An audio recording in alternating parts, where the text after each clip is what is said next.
Երբ այցելությունները լինում են մասնագիտական կենտրոն, այս պարագայում մենք անպայման երեխային հանգստացնելու, նրա նյարդային, աֆերենտ, էֆերենտ ուղիները աշխատանքի նորմալ ռիթմի մեջ դնելու համար կատարում ենք անպայման ռեֆլեկտորային մերսում, որը իրենից ներկայացնում է նյարդային համակարգի, մկանային համակարգի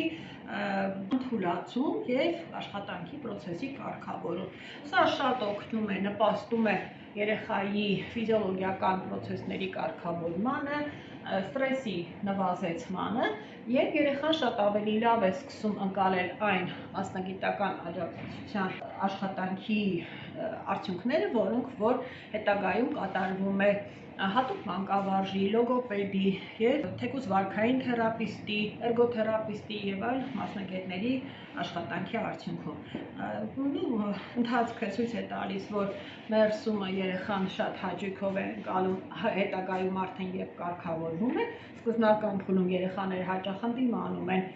մերսման, շփման ընթացքին, բայց երբ արդեն երեխան սկսում է հաճույք ստանալ, հանգստանալ, դա նշանակում է նրա տակտիլ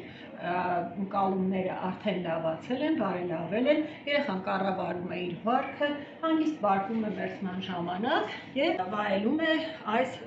պրոցեսը։ Սկզբում մենք կատարում ենք